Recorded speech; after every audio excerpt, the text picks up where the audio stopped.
Incumbent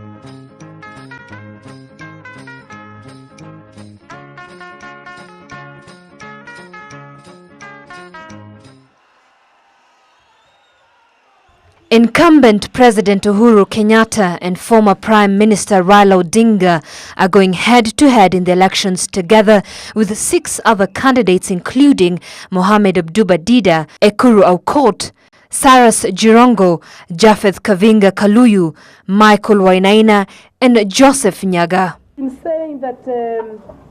The country's population voted for the very first time in 1957 during the country's legislative elections. The first elections in the British colony took place in 1920. The country voted for 8 African seats in the parliament, which previously had 14 seats for Europeans, 6 seats for Indians, 1 for Arabs, and 6 seats appointed for the Africans. The first universal suffrage was held in 1961, and pre-independence political party, the Kenya African National Union, KANU, won majority of seats in the expanded 65-seat parliament despite the European dominance. In the 1963 elections, the system was changed again and seats were increased to 129 House of Representatives and 38 seats Senate.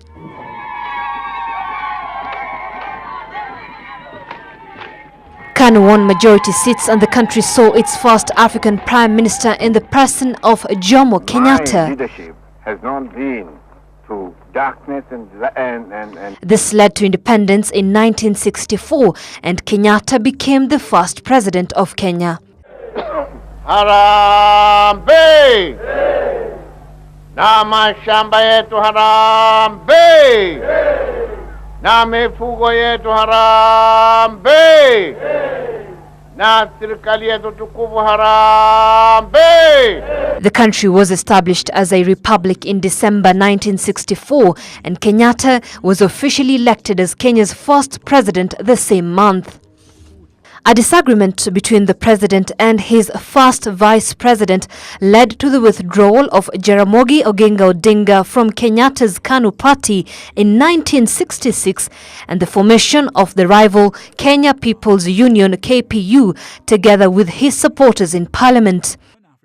After successful leadership, Kenyatta died in office in 1978 and the presidency was continued by his vice president Daniel Arap Moi, who became the second president.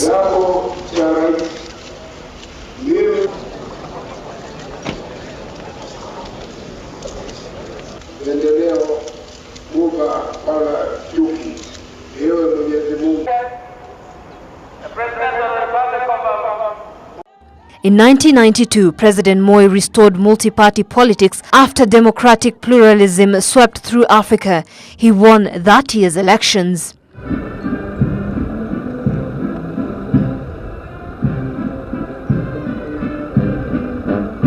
President Daniel Arap Moi won the 1997 elections and groomed current President Uhuru Kenyatta to take over the presidency and continue his father's legacy in 2002. Moi stood down in 2002 for Uhuru Kenyatta to stand. He led KANU to its first defeat to an opposition coalition led by Mwai Kibaki.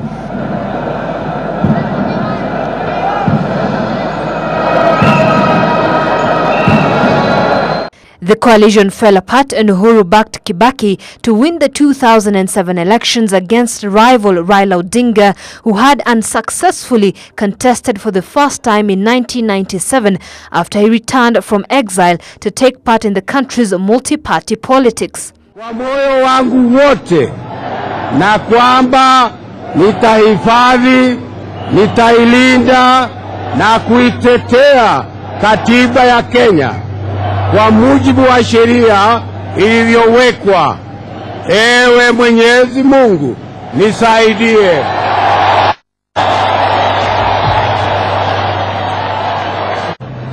Odinga supported Kibaki in the 2002 elections as part of the opposition coalition until they fell out after the polls.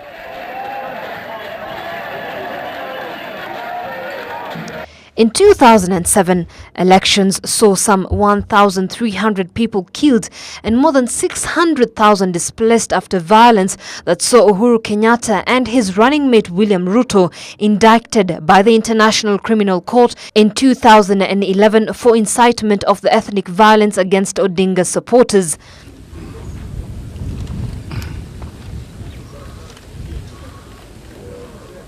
Mimi Raila Amolo Odinga naapa kwamba nitakuwa mwaminifu kwa Rais wa Jamhuri ya Kenya na kuitumikia kwa moyo wangu wote, na kwamba nitahifadhi, nitailinda na kutetea katiba ya Kenya kwa mujibu wa sheria iliyowekwa. Mwenyezi Mungu nisaidie. The post-election violence brought forth the 2008 National Accord and Reconciliation Act. This made Odinga the first Prime Minister since 1964 and Uhuru is deputy. Elections were held in 2013 under the new constitution in 2010 that was approved after a referendum. Uhuru Kenyatta defeated Raila Odinga, whose party won the most seats in the National Assembly. I, Uhuru Kenyatta,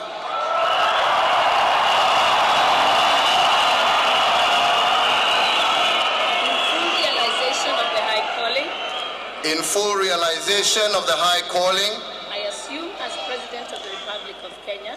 I assume as President of the Republic of Kenya. President Uhuru Kenyatta is running again in this year's election for his second term against Raila Odinga, who will be making his fourth stab at the presidency. The past few weeks has seen a grueling battle for the job between the two contenders, with the latest opinion polls placing them neck to neck. And with all that, Kenyans understand that the country is bigger and more important even after the elections. Zainab Ismail, Ibru TV.